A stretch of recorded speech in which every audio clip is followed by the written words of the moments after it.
అధ్యక్ష లోకేష్ గారు. అధ్యక్ష, బాబు సూపర్ 6 లో మొదటి హామీ నాకు బాగా తెలుసు. 20 లక్షల ఉద్యోగాల కల్పన, నిరుద్యోగ యువతి యువకులకి నిరుద్యోగ భృతి. ఉద్యోగం రాకపోతే చాలా స్పష్టంగా బాబు సూపర్ 6 మొదటి హామీ అది. అధ్యక్ష, మీ ప్రభుత్వం 5 సంవత్సరాల్లో ఒక్క డిఎస్సీ ఏర్పాటు చేయలేదు అధ్యక్ష. మెగా డిఎస్సీ మేము ఏర్పాటు చేస్తున్నాం. 16,000 మందికి ఉద్యోగాలు కల్పించే బాధ్యత నాది. దాంట్లో మీకు ఎలాంటి సందేహం అవసరం లేదు అధ్యక్ష. టీసీఎస్ తీసుకొచ్చాం, ఆసిలర్ మిత్తల్ తీసుకొచ్చాం.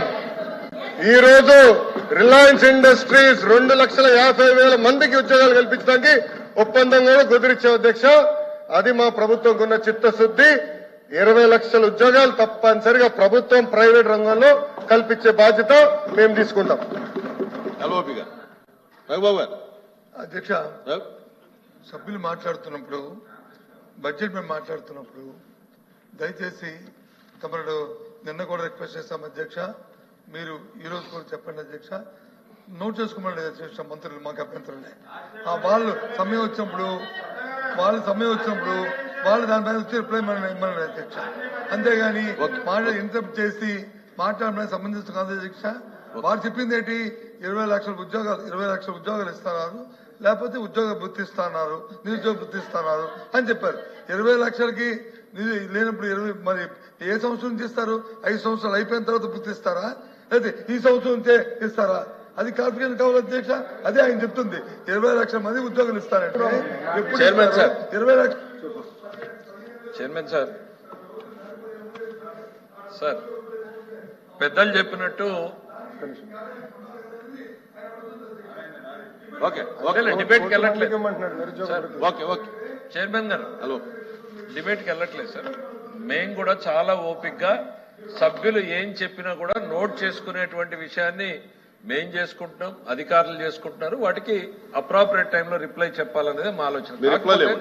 కాకపోతే అధ్యక్ష, పూర్తిగా రాంగ్ మెసేజింగ్ పబ్లిక్ వెళ్ళేటప్పుడు ఇవాళ గతంలో లాగా సభ అనేటువంటిది 4 గోడల మధ్య లేదు. రిప్లై తర్వాత వారం రోజులకు రికార్డ్స్ పోవడం లేదు అధ్యక్ష. లైవ్ పోతుంది. లైవ్ పోయినప్పుడు చూసేటువంటి ప్రజానీకం దీన్ని మిస్అండర్స్టాండ్ చేసుకునే ప్రభావం ఉంది. మీడియా కూడా ప్రభావితమైపోయి రేపటికి రేపు ఏదో రాంగ్ న్యూస్ ప్రజెంట్ చేసే పరిస్థితి ఉందనుకున్నప్పుడు మాత్రమే ప్రభుత్వం సైడ్ నుంచి ఇంటర్ఫియరెన్స్ వస్తుంది తప్ప గత ప్రభుత్వం లాగా మేము ఇక్కడ కూర్చుని 5 నిమిషాలు మాట్లాడితే 10 నిమిషాలు ఇంటర్ఫియరెన్స్ చేసే ఆలోచన ఈ ప్రభుత్వానికి లేదు. ఈ హైయెస్ట్ ఈ 2 సభల్లో బహుశా అధ్యక్ష ప్రతిపక్షంలో నేనే ఎక్కువ ఉన్నాను కాబట్టి గవర్నమెంట్ లో ఎట్లా ప్రతిపక్షంలో ఇబ్బందులు పెట్టారనేది నేను చూశాను. 3 నిమిషాలు మాట్లాడితే 5 నిమిషాలు ఇంటర్ఫియర్ చేసిన రోజులున్నాయి. రవీంద్ర గారు మాట్లాడుతున్నారు, ఓపిక్ గా వింటాం. మేము ఒకటేందంటే పబ్లిక్ కి టోటల్ రాంగ్ మెసేజింగ్ వెళ్తుంది అనుకున్న రోజు మాత్రమే ఇంటర్ఫియర్ అవుతున్నాం తప్ప otherwise will take note of everything. మంత్రి గారు ఓ పని చేయండి, ఇప్పుడు ఆ సభ్యుడు అయిపోయిన తర్వాత మీరు రిప్లై ఇవ్వండి. అంటే ఆ సభ్యుడు ప్రసంగం అయిపోయిన తర్వాత రిప్లై ఇవ్వండి. Okay okay. ఈ మాంజాలు వచ్చిన తర్వాత అందరికీ ప్రజలకు సమాచారం వెళ్ళిపోద్దని ఓ పని చేయండి, ప్రొసీజర్స్ మార్చండి. బిజీ అడ్వైట్ పెట్టండి, సభ్యుడు మాట్లాడితే అంటే రిప్లై ఇవ్వడం, మళ్ళీ అయిన రోజు మళ్ళీ పెట్టండి. మేము వద్దలేదు. మంత్రి గారు చాలా వాల్యుబుల్ సజెషన్ ఇచ్చారు సార్. నేను చెప్తాను సార్, సత్యనారాయణ గారు మంచి వాల్యుబుల్ సజెషన్ ఇచ్చారు. మీరు చెప్పింది చాలా మంచి ఆలోచన చేశారు సార్ మంత్రి గారు. ఆయన ఇదే సభలో మంత్రిగా ఇటువైపు ఉన్నప్పుడు జరిగినటువంటి 5 సంవత్సరాల రికార్డులు తీసి అదే సాంప్రదాయాన్ని పాటిద్దాం అధ్యక్ష. అదే సాంప్రదాయం. బికాజ్ ఆయన చాలా డెమోక్రసీ గురించి మాట్లాడుతున్నారు. అదే డెమోక్రటిక్ సంప్రదాయాన్ని గత 5 సంవత్సరాల్లో ఈ సభలో ఏం జరిగిందో అదే సాంప్రదాయాన్ని పాటిద్దాం అధ్యక్ష. ఒక్క డీవియేషన్ కూడా మళ్ళీ మేము మిమ్మల్ని అడగం అధ్యక్ష.